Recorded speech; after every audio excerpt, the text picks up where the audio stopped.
don't always get to choose in this life, win and lose in this life, but I'ma prove in this life, we can move in this life. Danny Labrec, bienvenue au podcast. Merci beaucoup. Très content de t'avoir aujourd'hui. Justement, tu sais, tout ce qui est le domaine de l'hypnose, en fait. C'est pas un sujet que j'ai abordé encore dans mon podcast, donc ça va être une entrevue très pertinente pour l'audience et pour moi. On se connaît par l'entremise de Caroline Brosseau. Oui, je pense que tu connaissais dans un BNI. Exactement, Déjeuner BNI. Déjeuner BNI. Parle-moi un petit peu, Caroline, je suis curieux un peu votre relation que vous avez développée ensemble, amitié, tout ça, collègues d'affaires un peu. Bien, on a développé cette relation-là au niveau professionnel dans le BNI. Ouais, exact. Donc, Caroline elle travaille beaucoup au niveau des objets promotionnels. Oui, OK. Et c'est toujours intéressant parce qu'on se voit à toutes les semaines. Donc, cool. Ça se passe les jeudis matins. Ouais. On va faire ce qu'on appelle un déjeuner BNI où il y a un regroupement d'entrepreneurs, des gens d'affaires qui viennent justement pour réseauter. Et c'est dans ce réseautage-là qu'au fur et à mesure, on apprend à se connaître. Et donc, c'est pas dans les premiers temps là, qu'on connaît tout le monde, mais à force de voir, de rencontrer, d'interagir avec les gens, comme avec Caroline, bien là, on vient qu'à développer des liens qui vont au-delà d'un lien qui est purement professionnel, transactionnel, si tu veux. Et puis, on apprend aussi à connaître les autres. Donc, c'est au travers d'elle que j'ai le plaisir de te rencontrer aujourd'hui, de te connaître. Cool. Et c'est ça qui fait... Moi, j'adore ça parce que ça fait que là, toi et moi, on se connaît. Voilà. Par la suite, on pourra élargir le cercle, justement, des connaissances, des référencements et tout ce qui vient avec ça. C'est ce que je préfère, justement, des groupes de réseautage, les BNI. Je fais partie, justement, du Club Distinction qui est un peu une variation de ça. Oui. Aux 2 semaines, on a des déjeuners. Mais le podcast aussi, c'est une forme de réseautage beaucoup plus précise parce qu'on prend 1 heure, on s'assoit avec la personne, puis on apprend vraiment à connaître. C'est très intime. Puis je partage quelque chose avec vous aujourd'hui. Ça arrive souvent qu'à la fin d'un épisode, souvent, c'est arrivé à quelques fois, que l'invité en question a des larmes. Ça vient chercher justement des choses parce qu'on parle de l'enfance, on parle un petit peu le côté parental. Fait que ça vient chercher des émotions. Je pense qu'on crée une connexion qui est peu ou pas assez présente dans les relations qu'on a ou qu'on consomme dans notre vie. Fait que je trouve que c'est un beau format de média. Danny, parle-moi un petit peu plus de qui tu es. Que fais-tu? Je vais partir de qu'est-ce que je fais. Bien évidemment, la raison, entre autres, je suis hypnologue et je suis arrivé un peu à ce métier-là. Souvent, je vais en reparler peut-être tout à l'heure dans le podcast, que l'hypnothérapie, c'est souvent une deuxième profession, c'est souvent une reconversion professionnelle qu'on appelle. Okay. Et puis moi, je suis parti, donc après avoir terminé mes études, on va dire au cégep, ce qu'on prenait les sciences pure à l'époque. Ouais. Je suis entré à l'université en ingénierie. J'ai moins aimé ça parce que c'était plus appliqué. Donc, j'ai été faire un bac en biologie. Okay. Ouais, quand j'aimais ça, c'était beaucoup plus... j'avais un petit côté science, j'aimais beaucoup le côté humain. Et ce bac-là m'a amené à travailler pendant un été dans un laboratoire de recherche à Lennoxville, et puis juste à côté de Sherbrooke. Et puis, j'ai eu la chance, donc mon directeur me dit à l'époque, est-ce que tu as un passeport? Et comme moi, je venais d'une petite ville, non, Sherbrooke, c'était peut-être la plus grande ville que j'avais vue dans ma vie jusqu'à maintenant. Et donc, j'ai été faire ma maîtrise en biologie, une partie du moins en France. Quand je suis revenu, j'ai terminé ma maîtrise et là, on avait travaillé sur un beau projet, mais ça m'a amené à aller dans le domaine plus des biotechnologies. Ouais. Donc, de travailler comme représentant. Donc, je travaillais dans les ventes, mais ça m'a amené à devenir formateur parce que, entre-temps, entre mon bac en bio et la maîtrise, j'ai eu le temps de me former pour devenir enseignant en biologie au secondaire. Wow. Je viens d'une famille, donc ma mère a été enseignante au primaire, mes tantes, etc. Et puis, ce que j'ai fait, c'est que ça m'a amené tout simplement, naturellement, à redevenir formateur technique, formateur en vente. Et puis là, j'ai touché à l'aspect du coaching en entreprise. Donc, je coachais des gestionnaires, des gens de l'exécutif, etc. Et après un certain temps, dans mes apprentissages, justement, dans les formations en coaching, j'ai touché à l'hypnose. Et j'ai beaucoup aimé cet aspect-là parce qu'il y avait une dimension thérapeutique. Quand on coach des gens, on ne leur fait pas de la thérapie proprement dit. Hein, on va amener la personne d'un 0 à un 10 sur une échelle. Mais la thérapie, c'est plus, des fois, la personne est à moins 10, puis si on peut l'amener à 0, c'est déjà une bonne chose. Donc, j'ai touché à l'hypnose à ce moment-là et j'ai adoré et j'ai rencontré un de mes maintenant amis et mentors où j'ai décidé de me former comme hypnothérapeute. Et puis, ça m'a permis de pratiquer comme hypnothérapeute pendant 10 ans et chasser le naturel et il revient au galop. Donc, j'ai décidé d'être formateur aussi. J'avais été formateur en coaching, formateur en hypnose maintenant. Donc là, je forme les hypnothérapeutes à plein temps. Donc, je ne reçois plus en consultation, mais je vais former des gens là, qui veulent avoir cette reconversion professionnelle. On va regarder ça, une question plus at large, mais les bienfaits concrets de l'hypnose. Bien, il y en a beaucoup.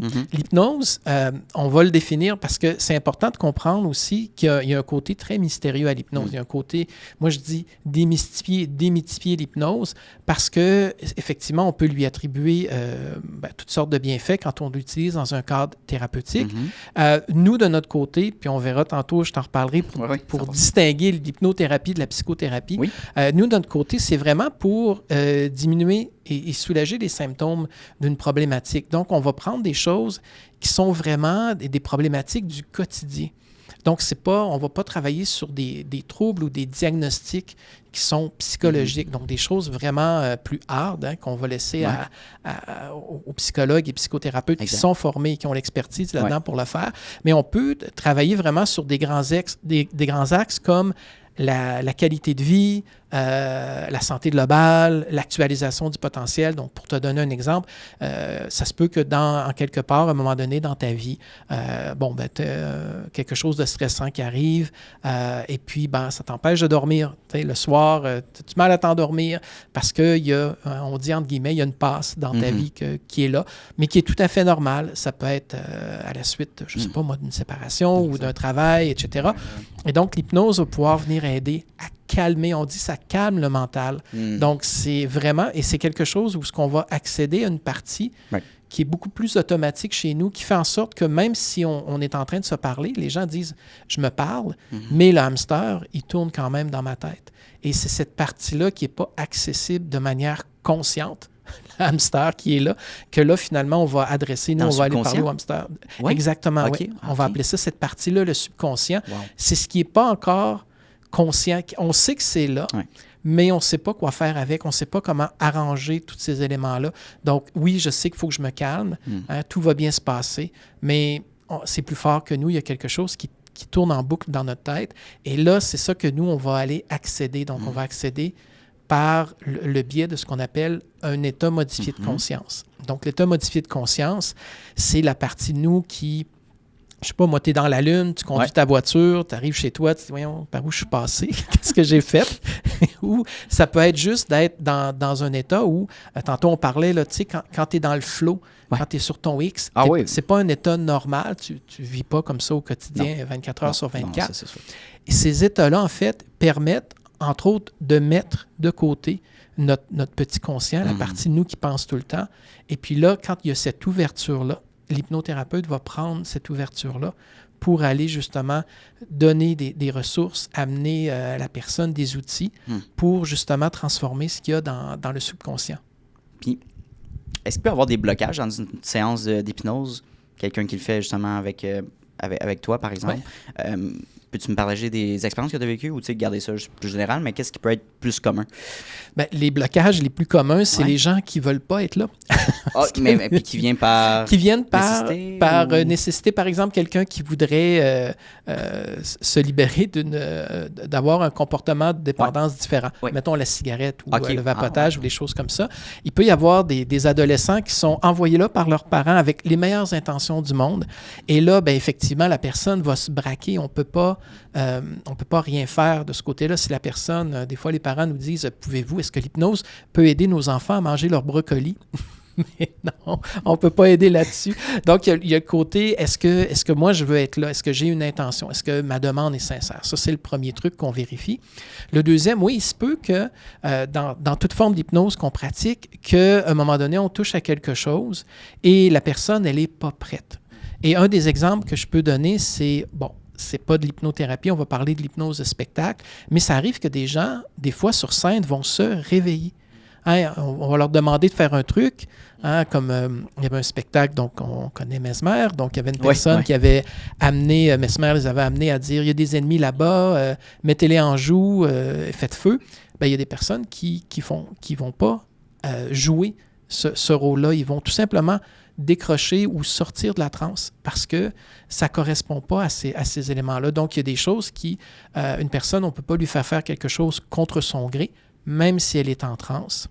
Et puis, il peut y avoir d'autres blocages aussi. Donc, quand on ne fait pas attention, que des hypnothérapeutes qui pratiquent ce qu'on appelle des approches dissociantes ou dissociatives, où on va justement séparer le conscient de l'inconscient, ils oublient de mettre ce qu'on appelle des fusibles ou des filets de sûreté. Et des fois, ça peut amener, si la personne a des problématiques de dissociation ou si c'est trop gros pour elle, bien là, il peut avoir ce qu'on appelle un phénomène de décompensation, ce qui est très, très rare, mais qui peut arriver aussi comme une sorte de blocage. Et donc, un bon hypnothérapeute qui utilise cette approche-là, habituellement met des filets de sûreté, des fusibles. D'autres blocages, bien, ça peut arriver aussi que la personne ouvre ses yeux et elle dit « je comprends pas, je vois rien ». Donc, comme ça marche pas, genre. Exactement, oui. Ça peut arriver que, ben, tout simplement, c'est OK, on va passer à autre chose. On va pas aller, on va pas pousser là où ça coince. On va plutôt... En fait, des fois, l'inconscient, il veut juste nous dire, le subconscient de la personne veut juste nous dire, il y a autre chose à adresser avant ce problème-là, avant cette problématique-là. Il faut aller voir autre chose auparavant. Donc, c'est des sortes, on va dire, c'est pas une liste exhaustive, mais c'est des types de blocages qui peuvent arriver justement en hypnose.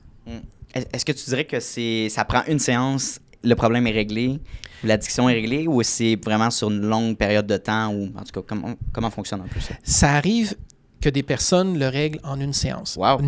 Nous, ce qu'on dit, c'est habituellement, il y a une blague qu'on fait en hypnose, on dit le moins de séances possible et autant qu'il en faut. C'est-à-dire, on fait partie de ce qu'on appelle les thérapies brèves. Donc, l'hypnose, c'est pas sur le long terme. On ne regardera pas une personne... c'est plus d'une dizaine de séances pour un même objectif. Je comprends. On va la référer, on va dire, il y a autre chose. Non, il y a peut-être quelque chose qui se coince, on n'y arrive pas, donc on va la référer à d'autres professionnels. Ouais. En moyenne, on parle entre 3 et 5 séances, qui est une moyenne très générale. Et puis, comme c'est des thérapies brèves, on dit que c'est des thérapie brève sur le long terme, c'est-à-dire que l'effet perdure dans le temps, que ça puisse aller. Donc, il y a des gens, oui, effectivement, qui viennent et la séance les a aidés, des personnes 2, des gens qui disent 3 à 5 séances, mais ça leur en prend une 6e, une 7e. Et au-delà de ça, ben là, on a une discussion avec la personne à savoir, OK, est-ce que finalement, la personne, on ne va pas la référer? Donc, l'hypnose, c'est pas un tout ou rien. C'est au fur et à mesure des séances qui se construisent sur les précédentes. Donc, les gens, des fois, ils nous disent « Ah, ça n'a pas marché ». En fait, on va continuer la séance qu'on a fait précédemment, c'est-à-dire qu'on a fait un bout de chemin, comme si on était sur l'autoroute puis on arrête à une sortie de route. On dit « Ah, on n'est pas encore rendu », mais c'est parce qu'on est en chemin. Donc, il y a une différence entre être en chemin puis la voiture, elle ne fonctionne plus. Donc, ça, c'est 2 différences. Il y a d'autres enjeux qui peuvent être. Exactement. Ouais. Est-ce qu'il peut y avoir une question d'ego, de confiance en soi ou d'une peur de s'ouvrir, peut-être, avec la personne? Oui, il y a ça aussi, parce que la première séance, c'est comme une entrevue en podcast. Les gens sont nerveux. Donc, il y a quelque chose d'important. Comme on est dans ce qu'on appelle un métier d'accompagnement, de la relation d'aide, la première chose qui est la plus importante de toutes, c'est le lien qu'on établit avec la personne. Okay. Parce que c'est ça qu'on veut, ça fonctionne bien quand la personne est en confiance, quand la personne elle comprend de quoi il s'agit. Parce que des fois, il y a des gens qui arrivent en hypnose, ils ne se font pas expliquer qu'est-ce qu'il y en est d'une séance d'hypnose, comment ça va se passer. Donc, la personne, c'est ça, sur le qui-vive, parce qu'elle a des croyances de certaines choses qui vont se passer. Donc, un des premiers points pour une personne qui a une séance d'hypnose les toute première fois, c'est de la rassurer, c'est de répondre à ses attentes, de répondre à ses questions. Puis ça fait déjà partie, c'est presque le corps de la séance qui est là pour aider à la personne à travailler. Parce que même si l'hypnose est un outil, il reste que l'approche, c'est une approche, c'est un métier d'accompagnement, c'est thérapeutique. Donc là, il y a évidemment le ou la thérapeute qui est en lien avec la personne qui vient demander des services, ouais. Puis toi, personnellement, qu'est-ce qui t'anime le plus quand tu faisais justement des séances? Ce qui m'animait le plus, c'était vraiment d'être dans cette neutralité bienveillante avec la personne. C'est de l'accueillir telle qu'elle est. La personne, elle vient, entre autres, se déposer. Elle a fait le tour de sa question, elle a eu des pour, des contre, et c'est vraiment d'amener la personne à prendre conscience. C'est des fois les voir repartir avec une étincelle dans les yeux, ou peut-être un petit sourire au coin des lèvres. C'est ça qui vient, en fait, elle n'est pas la même, en fait, c'est ma croyance à moi, mais je me dis, cette personne-là n'est pas la même en arrivant lorsqu'elle va sortir d'une séance. Donc, il y a quelque chose qui change, qui se transforme. Ça ne va pas être quelque chose qui répond nécessairement à l'objectif immédiatement, mais déjà, la personne est le plus que qu'est-ce qu'elle avait en entrant. Fait que ça m'anime beaucoup d'aller... en tout cas, moi, je crois au potentiel de l'humain. C'est le fun d'entendre l'histoire des gens, malgré les œillères qu'on peut avoir, malgré la journée qu'on est occupé. Moi, je suis là avec ces personnes-là. Je donne tout. En fait, c'est une opportunité pour moi de vraiment donner tout ce que j'ai au niveau de mes connaissances, au niveau de la neutralité bienveillante puis de l'accueil que je peux faire. Puis, j'ai pas nécessairement étudié dans le domaine ou dans la psychologie peut-être, mais penses-tu que, mettons, les symptômes du stress, l'anxiété qu'on peut vivre ou qu'on développe en vieillissant, c'est corrélé avec justement des choses qu'on n'a pas abordées dans notre vie ou des situations qu'on a vécues qui dans la tête, mais justement, on tombe dans la routine, c'est facile. Mais quand on est dans des moments qu'on est obligé de confronter ça, justement, là, on est plus en mode d'analyse. Mais trouves-tu qu'il y a une corrélation un peu qui est faite par rapport à ça? Il y en a une, en ce sens que notre esprit profond, appelons-le comme ça, notre psyché, ça l'enregistre. En fait, tout ce que tu as entendu, senti, vu depuis moins 9 mois, disons, depuis ta conception jusqu'à aujourd'hui, en fait, entre autres, ça a un impact sur toi, ça a un impact sur ta vie et tu as développé des automatismes. Donc, par exemple, je ne sais pas... Tu rencontres une poignée de porte, ben, tu ne te poses plus de questions. Je veux dire, qu'elle soit longue ou ronde, ou il y a un automatisme qui est là. Et autant des automatismes pour des bonnes choses, que ce soit des croyances, des comportements, des stratégies que tu utilises, que pour des choses qui vont te limiter. Et donc, des choses pour lesquelles tes croyances ne sont peut-être pas les plus aidantes ou tes comportements ne sont peut-être pas les meilleurs. Donc, il y a tout le temps, on va dire, comme une espèce d'intention positive. Hein? Quelqu'un qui est stressé, ben, un des comportements qu'il peut utiliser pour diminuer son anxiété, ben, c'est de se ronger les ongles. Hein? Et il y a des gens qui se rongent les ongles jusqu'au sang, jusqu'à la peau. Et parce que c'est le moyen qu'ils trouvent pour les aider là-dedans. Donc, ils ont, en quelque part, à un moment donné, ils ont trouvé que c'était une bonne idée, mais là, ils le font de manière automatique. C'est l'automatisme qui est là, donc les gens ne s'en rendent pas compte. Donc, tous ces éléments-là, à un moment donné, ben oui, on n'est pas parfait. Donc, on va toujours avoir des défauts ou des trucs, mais il y en a des fois qui nous empêchent d'être pleinement heureux. C'est comme si on voulait faire une mise à jour. En fait, c'est ça, l'hypnose. C'est comme si tu avais une application sur ton téléphone, puis c'est finalement une mise à jour de quelque chose. Donc, garde ça, l'idée de trouver des moyens pour gérer son stress, c'est excellent. Mais peut-être que le comportement de, je sais pas moi, de fumer ou de te ronger les ongles, ben, c'est peut-être pas quelque chose qui est aidant. Si on pouvait dire à ton esprit profond, on garde ce côté-là de gérer le stress et on s'en va vers autre chose. Donc, la personne, on pourrait l'aider, je sais pas moi, à trouver une solution. Ça peut être n'importe quoi, de la peinture, de l'exercice physique, de la marche. Pour remplacer cette... Exact. Si on prend quelqu'un qui fume, justement, une addiction, on peut remplacer ça par une autre activité, un hobby positif. Tout à fait. OK. Ouais. Wow. On peut l'amener. Donc, ce comportement-là, on peut finalement le transformer. La personne, elle va toujours avoir le choix de fumer ou pas. Exact. En fait, on ne lui enlèvera pas. Ce ne sera pas, je dis aux gens, ben, c'est pas comme votre bras ne pourra pas... on n'est pas dans du sevrage. On est vraiment dans... Ben écoute, maintenant que tu sais que ça, c'est pour gérer ça, est-ce que tu préfères pas faire autre chose? Et la personne peut diminuer ou, si elle le désire, arrêter. Donc, on n'est pas là pour on est là pour le comportement plutôt que la chose elle-même à l'intérieur. C'est pour ça que les gens me disent « Ah mon Dieu, j'ai peur de prendre du poids si j'arrête de fumer. » Mais c'est parce que, un autre... C'est ça, exactement. Donc là, si on ne dirige pas le subconscient vers quelque chose d'autre, ben lui, il va prendre ce qui passe pour aller répondre à ce besoin-là. Puis je pense que c'est un gros travail d'associer, par exemple, aller faire du sport quand on a une envie de prendre une cigarette, plutôt que justement, je sais pas, sortir une vape ou justement manger. C'est toutes des addictions qui peuvent être possibles en excès. Mais j'aimerais qu'on parle de la portion plus formation. Oui. Parle-moi un petit peu de la transition.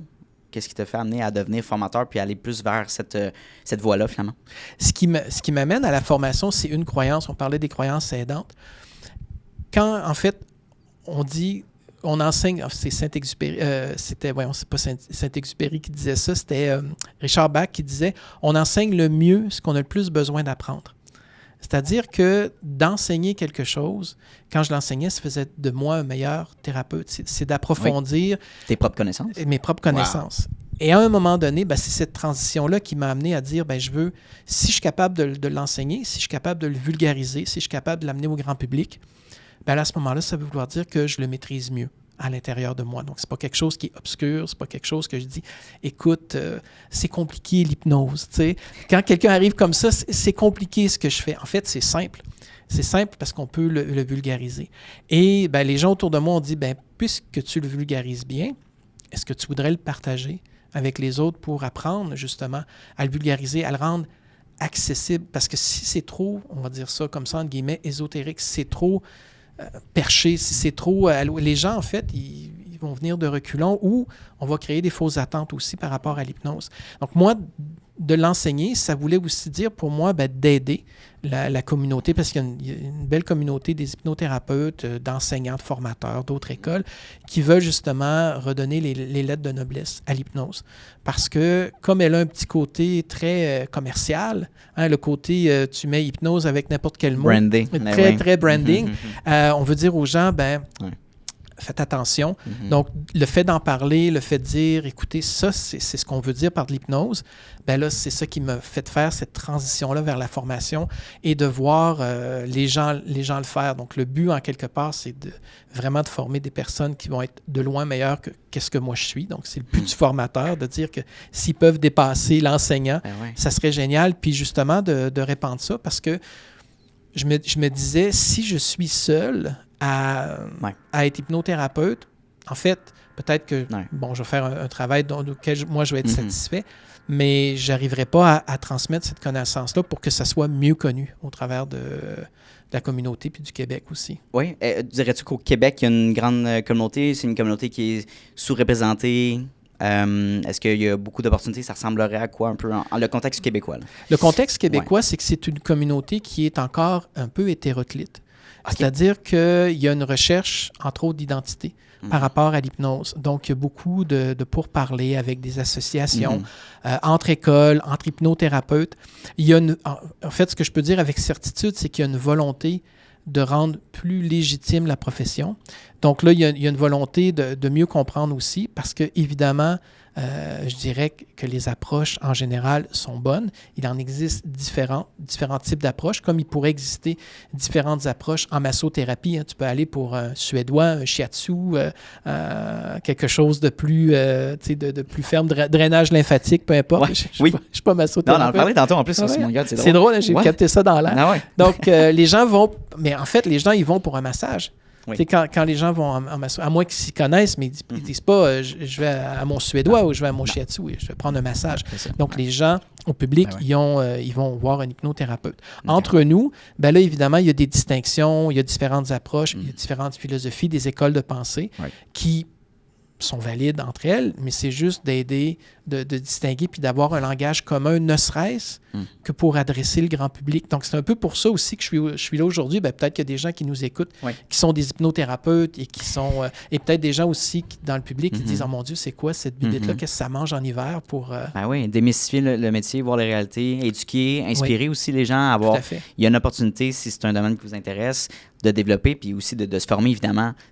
Avec Dany, là, je pense qu'il y a une grande valeur ajoutée de faire ça. Puis dans les formations, concrètement, ça ressemble à quoi le processus? Combien de temps, mettons, un peu les leçons que tu vas apprendre? Je te laisse développer. En général, donc le but des écoles, je parlais en général des écoles, je parlerai un petit peu plus du programme de mon école vu que je le connais le mieux, mais je connais d'autres écoles aussi qui offrent d'excellents programmes. C'est qu'on va viser 1000 heures de formation. Donc, 1000 heures de formation, ça ne veut pas dire 1000 heures en classe. Ça veut dire 1000 heures je suis exposé donc à des formations en classe, à des lectures, à des pratiques, à des travaux. Donc, il y a quelque chose là qui nous permet de travailler là-dessus. Donc, les gens sont en apprentissage constant. Et c'est le 1000 heures, pourquoi? C'est parce que la plupart des associations, donc les associations qui représentent les membres auprès des compagnies d'assurance. C'est ce fameux, est-ce que les hypnothérapeutes qui se forment, c'est ce fameux droit de pouvoir remettre des papiers pour des remboursements d'assurance. C'est ça un peu comme la légitimité derrière ça. Et c'est pas juste les hypnothérapeutes, il y a d'autres approches, des coachs et naturothérapeutes qui le font. Et donc, ce Miller-là, il est essentiel. Et ça veut dire que des écoles Miller, c'est qu'on a suffisamment de bagages ou d'expérience pour justement pouvoir se lancer. Parce qu'il n'y a pas juste les notions théoriques, mais il y a les notions aussi, finalement, les limites de notre pratique, la législation, la déontologie, l'éthique aussi, parce qu'on n'est pas juste de l'hypnose, mais on est, comme je te disais, un métier de relation d'aide aussi avec lequel on travaille. Donc, on doit avoir une éthique qui est absolument irréprochable pour travailler avec des gens. Donc, de travailler avec toutes sortes de personnes. Pourquoi? Parce que les personnes qui viennent nous voir, en quelque sorte, sont un peu vulnérables. Elles sont fonctionnelles, elles vont bien, mais elles se confient un petit peu au travers de nous, fait qu'il y a une certaine vulnérabilité. C'est ça qu'on prend soin de ces gens-là. Et quand les gens viennent se former, donc nous, à Hypnose Humaniste Canada, qu'est-ce qu'on fait? C'est qu'on a 4 blocs. Donc, le premier, ce qu'on appelle le technicien, c'est vraiment une exploration. Est-ce que la personne, comme c'est un métier de reconversion, souvent, dans la plus grande majorité des cas, est-ce que la personne aime un métier d'accompagnement? Donc, on lui présente un module qui en parle, donc un petit peu discuter avec la personne, comprendre l'individu, un module sur la communication. Et l'autre module, c'est est-ce que la personne aime l'hypnose? Est-ce qu'elle aime l'outil? Est-ce qu'elle aime l'approche? Concrètement. Concrètement. Okay. Parce que c'est souvent, quand les gens font un programme tout d'un coup, c'est une année d'études à temps plein qu'ils viennent faire. Donc là, plutôt que de dire aux gens, vous allez vous embarquer dans un programme d'1 an, on leur dit, explorez. Ouais. Et si vous aimez ça, alors à ce moment-là, on passera au deuxième niveau, qui est le praticien. Et là, le praticien, on leur présente le coffre à outils de l'hypnose. Nous, on pratique l'hypnose humaniste, donc le coffre à outils de l'hypnose humaniste. Et ce praticien-là aussi sert aussi à d'autres professionnels qui aimeraient venir se former, des psychologues, des ergothérapeutes, j'ai des massothérapeutes qui se forment aussi pour venir chercher les outils. Et il y a un troisième bloc qui est finalement ce qu'on appelle un maître praticien. Et là, on apprend le métier d'hypnothérapeute proprement dit. C'est-à-dire, on sait qu'on veut faire ça. On a le coffre à outils. Exact. Maintenant, c'est le côté de l'application et le travail sur soi. Donc, on est beaucoup dans du savoir-être comme thérapeute. C'est quoi notre posture? Comment on accueille la personne? Là, on apprend la législation, on apprend comment faire les choses. Et on a parce que les gens, des fois, ils ont du mal à arrêter des formations. Ils veulent toujours un peu rester en contact. On a un 4e volet qu'on appelle un postmaître. Ce sont des formations à la carte où les gens voudraient se spécialiser dans certains domaines comme l'hypnose avec les enfants. Donc, il y a des gens qui disent « Ah oui, moi, j'aimerais beaucoup recevoir des enfants, des adolescents avec l'hypnose. » Et soit dit en passant, ils répondent très, très bien parce qu'ils sont déjà dans cet imaginaire. Ils sont déjà dans ces états modifiés de conscience. Moi, je dis aux gens, et là, je reviens, ils sont ouverts, oui. Puis je reviens à Saint-Exupéry, que je voulais finalement plugger avec toi, parce que là, il me trotte dans la tête, qui disait, tous les adultes ont été des enfants et très peu d'entre eux s'en souviennent. Tellement, j'aime vraiment ça. Puis ça s'applique tellement dans nos vies. Dans tous les contextes, souvent, on dirait que c'est ça. On parle un petit peu de routine tantôt, puis on s'habitue dans nos habitudes. Et on oublie un peu la beauté de notre journée. Tu sais, comme, je sais pas, il fait beau, il y a un beau soleil. Tu peux dire un beau bonjour à quelqu'un que tu croises sur la rue, tu sais, voir un peu les couleurs de tout ça. Puis, tu sais, comme d'apprécier le moment présent. On dirait qu'en vieillissant, c'est plus gris, plus monotone. Ouais. Puis je trouve ça quand même triste de voir ça chez certaines personnes. Donc oui, on perd l'enfant dans nous. On est pris dans cette routine-là, mais quand on en sort... Donc, je dis aux gens, si vous voulez juste retrouver l'enfant en vous, additionnez les 2 chiffres de votre âge. Comme ça, vous allez pouvoir passer la journée comme ça, comme l'enfant à l'intérieur de vous. C'est parfait. Oh, wow. Ouais. C'est vraiment bien. Puis ça fait penser justement le domaine de la formation. J'ai passé en podcast Manuel Constant, qui est un synergologue. Donc, qu'est-ce qui est non-verbal. Oui. C'est super cool parce qu'il amène beaucoup de nuances au niveau de qu'est-ce qui peut arriver si quelqu'un se gratte la nuque en arrière. Oui. Ça peut être un inconfort. Au contraire, si quelqu'un se croise les bras, ça peut être autant qu'il n'est pas d'accord qu'il est confortable en ce moment. Donc, il y a beaucoup d'astérix. Oui. J'imagine peut-être en hypnose, quelqu'un qui va dire quelque chose verbalement, c'est peut-être pas ce qu'il pense, ou je sais pas, tu sais, des fois, on a la misère à mettre des mots sur ce qu'on vit comme émotion. Il y a ça, absolument, on utilise D'ailleurs, c'est tout le début, on apprend ce qu'on appelle des prédicats. Donc, on appelle, ça vient du latin prédicare, qui veut dire prêcher. C'est-à-dire, dans les mots que la personne utilise, oui, on va analyser la posture, pas à un niveau aussi précis qu'un synergologue, parce que je connais des synergologues, quand on parle avec eux, on est tout le temps en train de se checker un petit peu comment on est positionné. C'est ça que tu te tenais. Pour vrai, oui. Donc, et on va plus prendre le langage fluide de la personne. Donc, des prédicats, c'est-à-dire, c'est un reflet on va dire, du canal de communication de la personne. Donc, admettons, si je te dis comment se passe ta journée aujourd'hui et tu me dis, c'est lourd aujourd'hui. En fait, tu ne te rends pas compte que tu me dis que c'est lourd. Mais en fait, moi, je comprends que tu es kinesthésique. Hein? Donc, tantôt, tu me disais, c'est gris. Tu es en mode visuel. Ou si tu dis, OK, j'entends plus rien.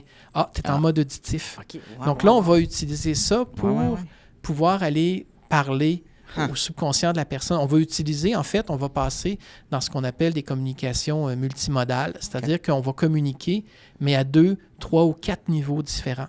Donc, c'est-à-dire que je peux te parler puis dire, effectivement, tu me dis, c'est gris, mais là, si je te dis, de toute manière, rassure-toi, ça va s'alléger. Tu vas dire, ça ne me parle pas tant que ça. Parce que ton subconscient, lui, il aime ça quand on est pareil. Hein? Parce qu'il comprend que c'est moi. Oui. L'autre, c'est moi. Donc, je vais te dire, tu vas voir, ça va s'éclaircir au fur et à mesure qu'on avance. Donc, je vais faire attention de dire la bonne chose. Donc, c'est une forme d'hypnose. On est plus dans l'hypnose conversationnelle, donc c'est-à-dire de donner des ressources à la personne sans qu'elle s'en aperçoive en utilisant le canal de communication de la personne. D'utiliser sa méthode de communication ou d'apprentissage. Exact. Ça me fait penser justement, quand j'étais jeune, j'ai toujours eu des problématiques avec les tables de multiplication. Oui. Et donc, mes parents ont utilisé 8000 méthodes pour essayer de me faire comprendre. Et finalement, ce qui a vraiment bien fonctionné, c'est, je pense, c'était Alloprof ou un jeu en ligne pour des tables de multiplication. Puis finalement, j'absorbais ça beaucoup plus parce que, c'était coloré, c'était vivant, j'aimais ça. Puis j'apprenais parce que j'avais du plaisir en même temps. Donc, tu sais, puis il y avait mes collègues, c'était sur papier, puis ça allait super bien. Fait que chacun ses méthodes d'apprentissage, puis de verbaliser chacun à sa manière. Donc, je trouve ça beau. Ouais. C'est tout à fait important de le faire. Même quand j'enseigne, que je donne des formations, j'ai des gens, des participants, des participantes qui vont être auditifs, visuels ou kinesthésiques. Voilà. Fait que des fois, ils s'amènent des trucs pour jouer. Avec les mains parce qu'ils écoutent mieux, ils entendent mieux. Ouais. La concentration, il y en a qui écrivent, il y en a, je leur présente des vidéos, des fois pour les gens qui sont visuels, ou je leur fais écouter des trucs. Donc, ça les aide justement à mieux apprendre aussi. Quand on parle de workflow, d'écouter de la musique, moi, personnellement, ça me permet de me focusser. Exact. Ma mère, au contraire, ça ne marche pas.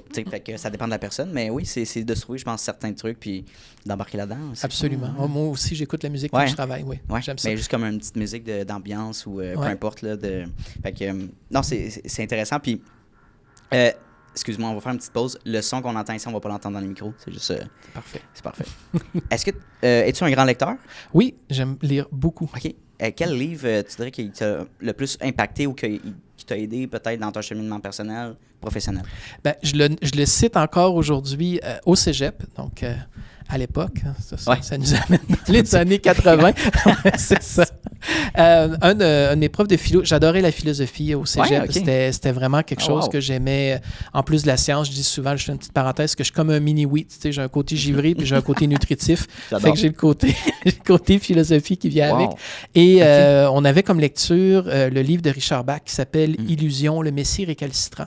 Donc, c'est un petit livre. Et ça m'a vraiment initié beaucoup plus à la notion de développement personnel. Et il y avait des citations à l'intérieur de tout ça. C'est un des livres qui m'a le plus influencé dans ce que j'ai lu dans le passé, de tous les livres. Que je l'ai encore avec moi dans ma bibliothèque. Et c'est un livre vraiment intéressant. Donc, c'est une espèce de... Moi, j'appelle ça des romans initiatiques, un peu comme le Why Café ou un peu comme l'Alchimiste, que les gens connaissent. Ces romans initiatiques-là, en fait, ils amènent une leçon de vie, mais au travers d'une histoire. Et je trouvais que Richard Bach avait vraiment... D'ailleurs, la citation que je t'ai mentionnée à propos de ça vient de là. Donc, je m'en sers encore à ce jour, aujourd'hui, par rapport à tout ça. Fait que j'aime beaucoup lire. J'aime beaucoup... un des premiers livres aussi qui m'est tombé sous la main quand j'étais adolescent, c'était Le Seigneur des Anneaux. Donc, c'est ça. Donc, là, je me confesse, je suis un geek. Antoine est un fan, c'est ça. On a tout écouté. J'ai pas lu les livres, mais oui. Donc, dans mon côté personnel, je suis très geek à propos de ça. Donc, très cool. Mais la lecture, je trouve que c'est tellement un bel outil d'apprentissage, mais aussi de détente, parce qu'on peut avoir différentes lectures, plus romans, plus histoire, plus entrepreneurial. Chacun a ça. Est-ce que tu as tendance à lire et à prendre des notes en même temps? Oui, tout le temps. Oui. Tout le temps, n'importe quel type de livre? N'importe quel type. En fait, les livres où ce que je vais vraiment chercher des apprentissages. Donc, si je lis un roman pour moi, des fois, je trouve des trucs, des citations, je les écris dans mon téléphone. Ouais. Mais quand je vais lire un livre, admettons quelque chose que je vais aller chercher des outils, alors là, j'ai un carnet de notes. Donc, je souligne pas dans un livre, je plie pas les pages. En fait, parce que c'est personnel, mais dans le carnet de notes, c'est que je peux y retourner. Et comme tout le livre est résumé dans ce que j'ai écrit. C'est accessible, ouais. Donc, c'est très long pour moi lire un livre parce que j'arrête à tout bout de champ pour prendre des notes. Donc, j'écris à la main parce que ça me permet de m'en rappeler. Donc, juste de l'écrire. Parce qu'il y a des gens qui disent pourquoi tu ne prends pas un dictaphone ou tu ne prends pas une photo. Je ne me retrouverai plus. Donc, de l'écrire. Fait que c'est ce que je fais quand je lis un livre. Là, un livre ce que je veux vraiment apprendre, je vais prendre des notes manuscrites juste à côté. C'est vraiment une bonne idée, puis je pense que je vais commencer à faire ça parce que c'est sûr que mes livres aussi commencent à être babouillés un peu. C'est bon d'avoir un beau livre quand même. Là. J'aimerais qu'on vienne, tu m'as parlé de philosophie, que c'était vraiment une matière que tu aimes et que tu as appréciée pendant ton cégep. Au cégep, je ne sais pas si c'était la même chose pour toi, mais on avait 3 cours, je pense, donc c'est 1, 2, 3, philosophie 1, 2, 3. Au début, je pense que, j'étais jeune, puis j'étais comme, ça m'intéresse pas ou c'est inutile, tu sais. Puis, ensuite, au 2e, 3e cours, j'étais comme, ça me permet de développer justement ma pensée critique, puis comprendre un peu mieux le monde alentour de nous. Mais on dirait que c'est ça, il y a comme un peu les parents qui regardent les cours de philo, c'est obligatoire, puis c'est comme, tu sais, force-toi, ou tu sais, c'est pas si important que ça. Qu'est-ce que tu en penses un peu de mon Dieu, l'utilité de la philosophie? Excuse-moi, l'utilité de la philosophie. Écoute, là, tu viens de me jeter un os, un bon. En fait, j'ai terminé justement une maîtrise en philosophie. Donc, l'enseignement de la philosophie au collégial. Donc, c'était pour travailler là-dessus. À l'époque où j'allais au cégep, on avait 4 cours de philo. Donc, c'était intéressant. Donc, ils en ont enlevé un. Peut-être qu'il y en avait un 4e, je me souviens. Non, je pense que maintenant, c'est 3 cours de philo. Ouais. Donc, ils ont changé. Et en fait, la philosophie, c'est vraiment, pour moi, quelque chose d'essentiel. Autant au niveau de l'enseignement, quand on enseigne quelque chose qui est un métier d'accompagnement, parce qu'il y a un volet que j'aime appeler de la philothérapie. Donc, ça ne vient pas de moi. Okay, wow. C'est un livre qui a été écrit qui dit Platon, pas Prozac. Donc, qui a été écrit. J'ai trouvé le côté de la philothérapie intéressante parce que, entre autres, avec l'hypnose humaniste, on a ce qu'on appelle une approche, on en parlait, existentialiste. C'est-à-dire, c'est pas de se questionner sur l'existence nécessairement, mais c'est plus se questionner sur le sens des choses, le sens de notre vie. Hein, de savoir, OK, qu'est-ce que ça veut dire pour moi être sur mon X? Qu'est-ce que ça veut dire quand on comprend mieux, quand on est capable de discuter du sens et de faire sens, en fait, ça vient bonifier notre résilience. Donc, on est en mesure de passer plus facilement ou avec des meilleurs outils au travers des situations de notre quotidien, de la vie. Donc, c'est là qu'on peut se diriger. Il y a des gens qui s'ennuient à plus savoir quoi en faire. Il y a des gens qui ne trouvent pas de sens à leur vie et ça cause toutes sortes de problématiques. Donc, de venir travailler là-dessus et pour avoir eu la chance d'enseigner un peu quand même pendant mes stages au cégep, lors de mon parcours de maîtrise, c'est vraiment comment on présente la matière qui est intéressante. Moi, j'ai vu des profs de philo qui se donnent corps et âme pour rendre la matière intéressante. Je crois on prend des gens, on a peut-être gardé l'ancienne tradition de les cours de philo, c'est plate, mais il y a vraiment quelque chose à aller chercher au travers de ça. Et on en a besoin plus tard. Il y a des gens qui... En fait, ce qui avait amené le côté philothérapie, c'était un des auteurs dans son ouvrage mentionné, il disait, des fois, les gens vont choisir un philosophe plutôt qu'un autre métier au niveau des discussions, parce que le philosophe, il est dans une certaine forme d'objectivité. En fait, il va prendre la question et il va travailler la question plutôt que des fois la personne n'a pas besoin qu'on la travaille elle, d'une certaine manière, mais plus qu'on travaille sa question par rapport à ses interrogations dans la vie. Donc, pour moi, là, la philosophie, elle est indissociable de la thérapie, quelle qu'elle soit, parce que d'avoir une bonne philosophie de vie, ça fait en sorte qu'on veut le plus possible être le reflet de ce que la personne recherche dans sa vie. Ouais. Puis je pense de mieux comprendre les humains qui nous entourent puis nous-mêmes, de faire ce processus-là à un jeune âge. Je pense que ça nous permet d'éviter certaines embûches qu'on peut... Tu sais, le fameux burn-out à 30 ans, on a suivi les chemins de la société d'avoir la belle maison, une job stable, un chum, une blonde, les statistiques, un enfant et demi, un chien. Tu vois ce que je veux dire? J'aime ça. Un enfant et demi, un voyage à Cuba. Fait que, mais tout ça, Puis selon toute la société des piliers, on serait une personne à succès. Finalement, on se sent aussi vide que si on commençait dans la vie. Fait que, pourquoi? Ben, je pense pas que ces objets ou ces objectifs-là, peut-être, viennent te chercher un bonheur intrinsèque. Là. C'est ça, c'est de revisiter notre philosophie, c'est de revenir parce que quand on termine ce côté-là de la trentaine, quand on se rend compte, et c'est d'ailleurs là que la plupart des gens entrent en reconversion au niveau d'autres métiers. Ouais. Ils vont changer, ils vont avoir une deuxième vie. Donc on regarde, là, en hypnothérapie, on voit entre 35 et 55 ans, les gens viennent parce qu'ils ont suffisamment d'expérience de vie. Ils ont, eux aussi, se sont égratignés les genoux. Hein. Des fois, je dis aux hypnothérapeutes, tout thérapeute, hein, les anges ont des cicatrices. C'est-à-dire qu'ils ont surmonté leurs propres embûches. Ils travaillent encore dessus. Et là, ils décident de partager ça avec les autres parce qu'ils sont suffisamment solides pour accueillir l'autre au travers de ça. Donc, c'est une phase, on va dire, normale, un peu comme... Je sais pas, parlons de manière très générale, là, mais l'adolescence, la phase qu'on a à l'adolescence et le recul qu'on prend par rapport à nous, arriver à 30 ans, 40 ans, 50 ans, peu importe, de ce qu'on peut avoir, puis de faire mieux et de trouver une certaine paix ou trouver un certain sens au travers de ça. C'est ce qui est important. Trouver son sens dans la vie un peu parce que je crois que notre existence est insensée, fait qu'il faut amener son propre sens, son propre why, en fait. Là. Fait que ça, c'est un sujet qui m'anime beaucoup. Par rapport à ça, j'aimerais qu'on parle un petit peu plus de l'équilibre de vie. Est-ce que tu te considères comme une personne équilibrée? Bien, en fait, oui et non, parce que, parce que je travaille beaucoup et j'aime ce travail-là. Donc, des fois, mon esprit dit go, go, go, et mon corps dit il faut prendre une pause. Donc, c'est ça. C'est un petit peu comme quand, je ne sais pas, il y a des gens qui écoutent Netflix puis disent encore une autre émission, encore un autre, mais évidemment, on se fatigue. Donc, il faut nous-mêmes, on dit thérapie bien ordonnée commence par soi-même. Donc, d'où l'idée d'aller demander de l'aide, d'où l'idée de consulter des gens. Et des gens, des fois, quand c'est notre conjoint ou notre conjointe qui dit ralentis, donc ma femme est dans le même domaine que moi, elle est hypnothérapeute. En plus, donc, c'est parfait. Donc, elle est là. Mais on prend du bon temps pour nous parce qu'on aime passionnément ce qu'on fait. Donc, de prendre ça, c'est une bonne alimentation, dans le sens bien manger, faire de l'exercice, pas se priver de rien, en tout cas, c'est ce que je vois comme un équilibre, c'est vraiment la voie du milieu. Et puis, c'est ce qu'on prône aussi en hypnose humaniste. On dit on peut avoir la tête dans les nuages, mais les pieds sur terre aussi.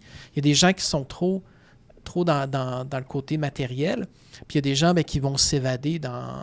Les deux extrêmes. Les deux extrêmes. Donc, il faut garder la voie du milieu. Donc, c'est pas tant le bâton du funambule qui est important, mais le funambule qui suit le fil.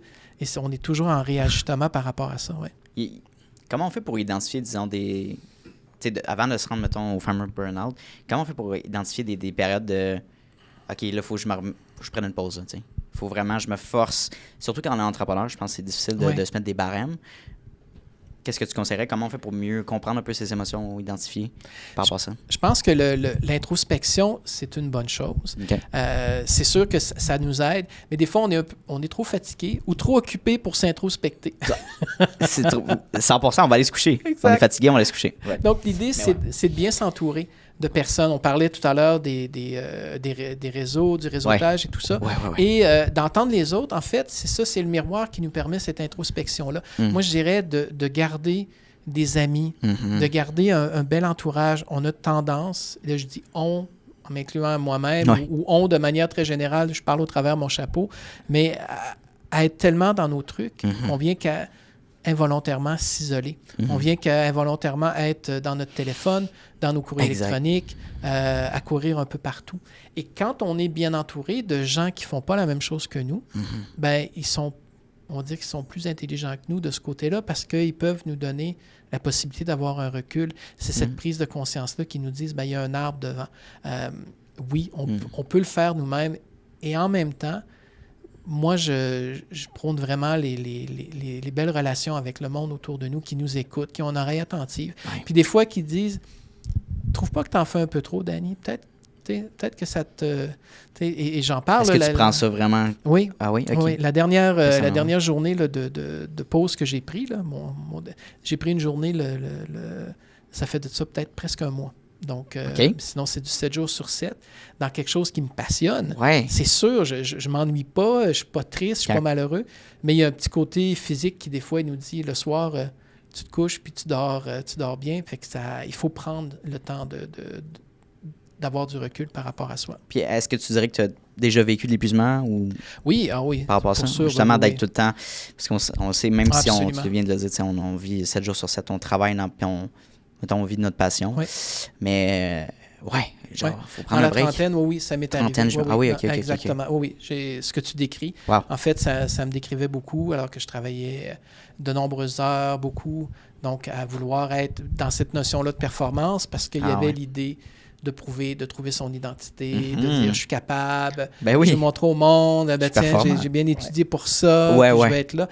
Et ça a été bien parce que une fois que je me suis remis de tout ça, là, j'ai pu transmettre cette connaissance-là aux autres, de leur dire, évidemment, moi, j'accompagnais les gens dans des organisations, donc quand ils étaient nouveaux employés et qui voulaient tout de suite performer, je leur disais, laissez-vous 3 mois pour organiser vos trucs.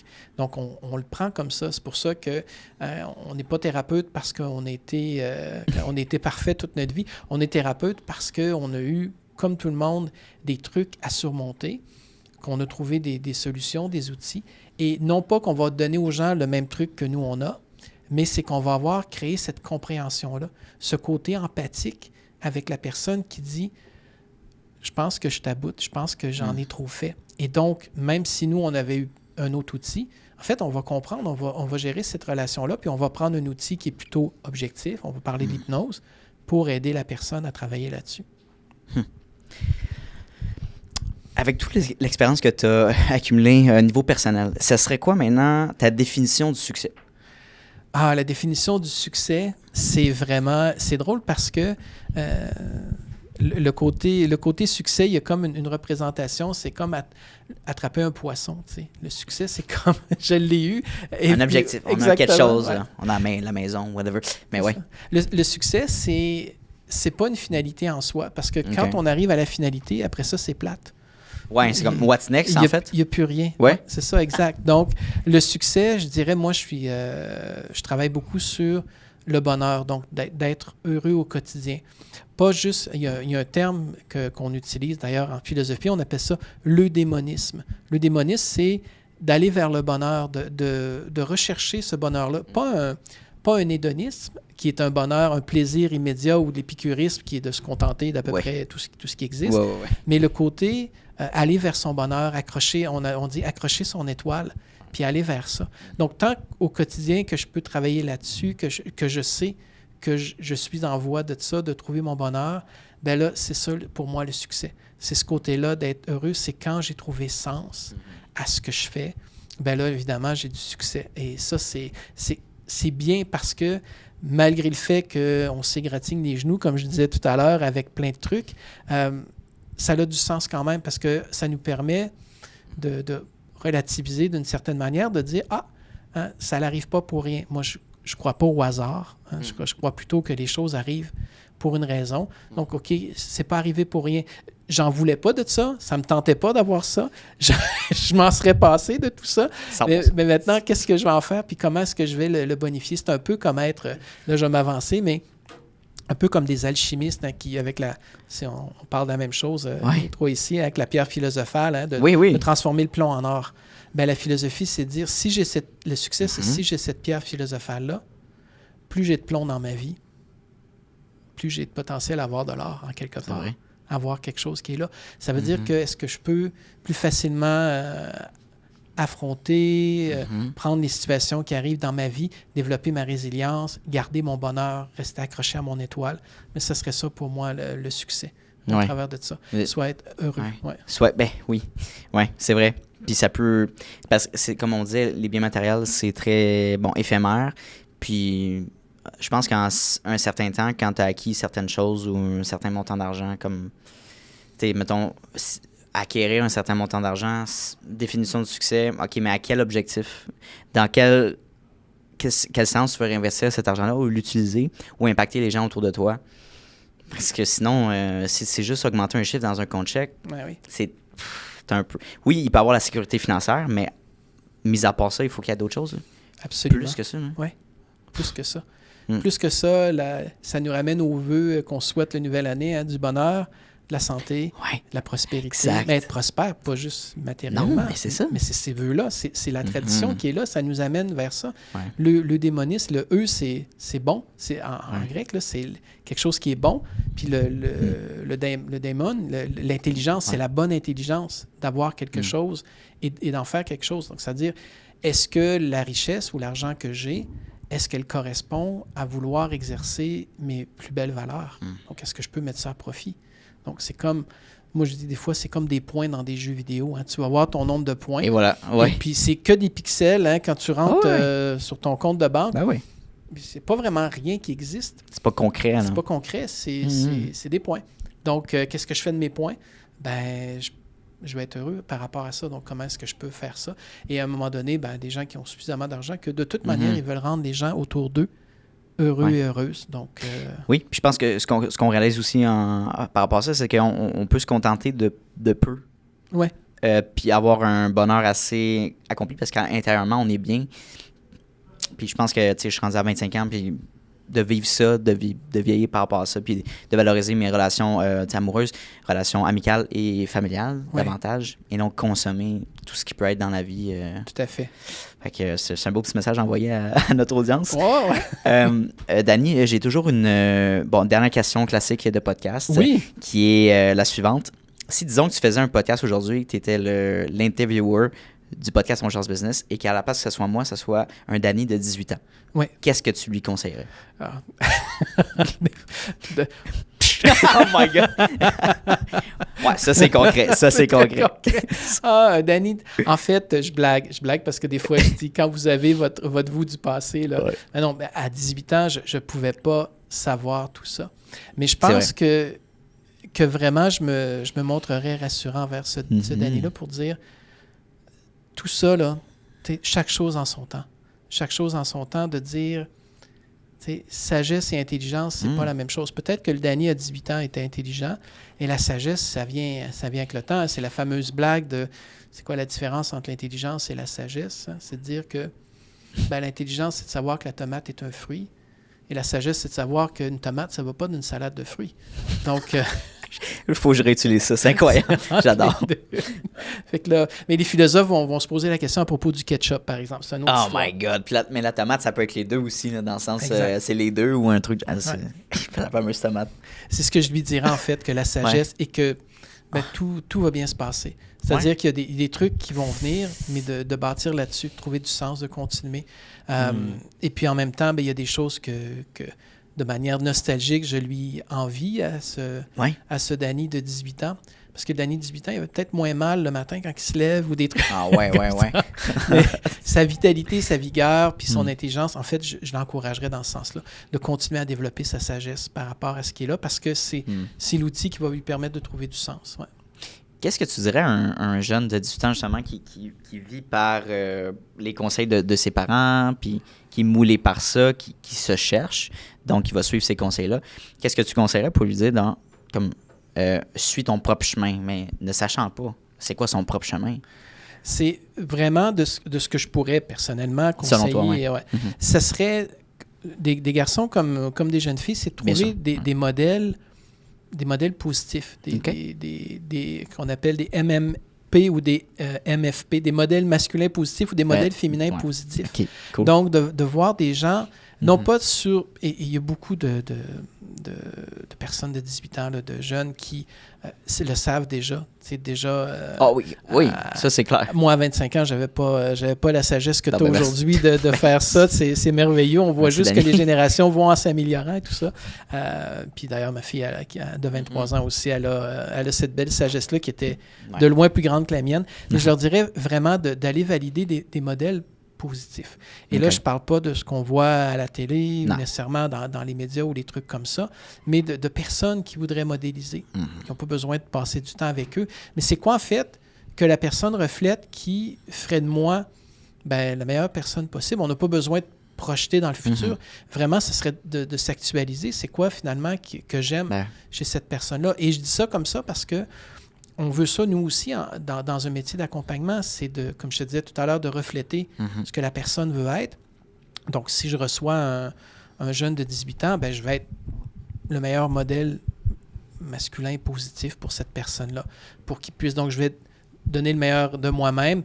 Ça ne veut pas dire qu'il va tout prendre ou quelque chose comme ça, c'est pas ça, mais c'est de venir voir que c'est possible aussi de l'atteindre, que c'est possible d'être là. Et les gens, quand ils voient que c'est possible, ben ils vont vraiment y croire. C'est ça, les croyances. Une croyance, c'est quand je regarde autour de moi et que je vois que ça existe, donc je vais y croire d'une certaine manière. Oui. Je crois beaucoup au pouvoir de la manifestation, la visualisation, puis de mettre en action aussi, bien sûr, ce qu'on veut faire, et non de dire j'envoie ça dans l'univers, puis j'attends que... Mais je crois de visualiser, même si c'est pas concret maintenant, d'atteindre tel objectif ou au niveau personnel autant, mais c'est des notions qui sont un petit peu plus nébuleuses. Mais dès que tu vis certaines choses, puis que ça... Comment je pourrais dire? Ça donne la vie t'envoie une réponse par rapport à ça.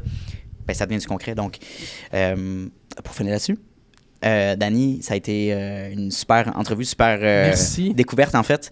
T'as-tu aimé ton expérience? J'ai adoré mon expérience. Ça m'a permis d'avoir un cadre très large. Wow. Puis comme tu vois, je pars dans tous les sens. Fait que c'est parfait. Cool. C'est parfait pour moi. Tu m'as laissé l'espace que j'avais besoin de vraiment faire un partage authentique avec toi. Je suis extrêmement reconnaissant. Merci beaucoup. Ben écoute, pareillement, je te renvoie les mêmes compliments. Et ce que je propose à mes invités, c'est une deuxième partie dans 6 mois. Donc, savoir un peu, on va aborder d'autres sujets, d'autres questionnements, nouveautés. Donc, j'ai très hâte. Ça sera avec grand plaisir. Un grand merci.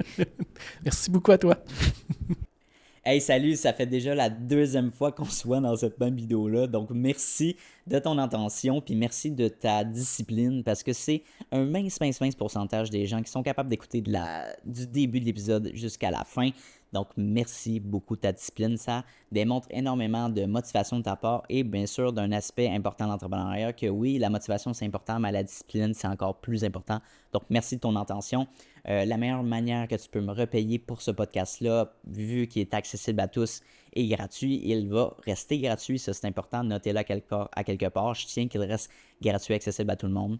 En fait, c'est tout simplement de repartager le podcast dans des Instagram Stories, d'en parler avec tes amis, d'envoyer le lien à tes amis. Hey, Mathis, va donc écouter cet épisode-là. C'est super intéressant. Ça vaut de l'or. Puis, ça va me permettre d'aller faire croître le podcast à un niveau exponentiel. Donc, merci beaucoup pour ton aide et ton intérêt pour le podcast. Et bien sûr, on se revoit la semaine prochaine dès jeudi midi pour un nouvel épisode. Donc, bonne journée à toi.